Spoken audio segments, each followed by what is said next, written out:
Tila naghahanda na ang ilang politikong posibleng sumabak sa 2013 election sa pamamagitan ng paglabas sa mga ad, banner at TV commercial.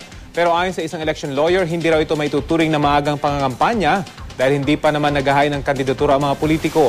Balitang hatid ni Jam si Sante. Mahigit isang taon pa bago muling mag-eleksyon, pero tila may paghahanda ng nagaganap para sa mga nababalitang nagbabalak tumakbo. Nang magpunta nga si Pangulong Aquino sa Oriental Mindoro, may binanggit siyang pakiusap sa mga tao para kina Aurora Representative Sonny Angara at TESDA Director General Joel Villanueva. Ito nagpapaliwanag ng mga usapin ng mga abogado sa impeachment para maintindihan natin lahat. Kaya wag mo natin kakalimutan si Sonny Angara. Siya po ang namamahala para sa atin ng TESDA kung saan nabibigyan ng dagdag na kaalaman at talino, galing. Ating mga kababayan, ibabalik ko dito si Joel next year. Baka makita-kita pa tayo, maalala nyo si Joel. Sana maalala nyo. Sa Metro Manila, mapapansin na rin ang added banner, tampok sina Angara at Villanueva. Sa isang pahayag, sinabi ni Angara na hindi pa tiyak kung tatakbo nga siya, bagamat nananatili itong opsyon para sa kanya. Sabi din ni Villanueva, wala pa siyang desisyon. Malayo pa raw ang eleksyon at abala siya ngayon sa TESDA. Pinagtanggol naman ng LP ang tila pag-endorso ni Pangulong Aquino sa kanila.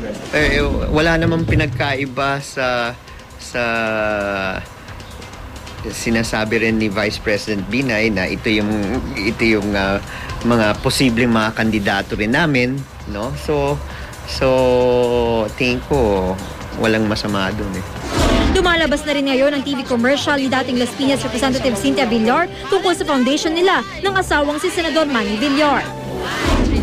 Napaulat na kinukonsidera si Villar sa senatorial slate ng Nationalista Party, Liberal Party at ng United Nationalist Alliance o UNA. Nakita rin namin ang mga ad ni Senador Chis Escudero na nag-e-endorso ng mga produkto. Matatapos ang 6-year term ni Escudero ngayon 2013 kung kailan pwede siyang tumakbo para sa re-election. Sinubukan ng GMA News na kunan ng pahayag sina Villar at Escudero, ngunit hindi pa sumasagot ang kanilang mga kampo. Hindi tiyak kung may koneksyon sa darating na eleksyon ng mga naglalabas ng ad o kung tatakbo man lang ba sila talaga. Pero dati nang itinatanong kung hindi kaya nakakalamang ang isang politiko kung meron itong mga ad bago pa man ang campaign period. Politics, practical yan eh. So siguro yung mga kandidato natin, alam nila pag nakakalamang ka, pag ikaw ay lumabas sa media o naglabas ng advertisement earlier on. Kasi gusto nila maging household name yung iyong pangalan. Pero ayon sa election lawyer na si Louie Guia, hindi bawal kahit pamangampanya ng maaga ang isang politiko. Sa ilalim ng RA 9369 o Automated Election Law, maaari lamang mangampanya ang isang kandidato sa loob ng campaign period. Ang kaso, hindi naman maituturing na kandidato ang isang politiko hanggat hindi nagsisimula ang campaign period. Yung batas natin merong pagpoprotekta sa premature campaigning. Although may nagsasabi na bawal mag-premature campaigning, meron ding batas na nagsasabing hindi pwedeng maparusahan yung nag-i-engage ng premature campaigning.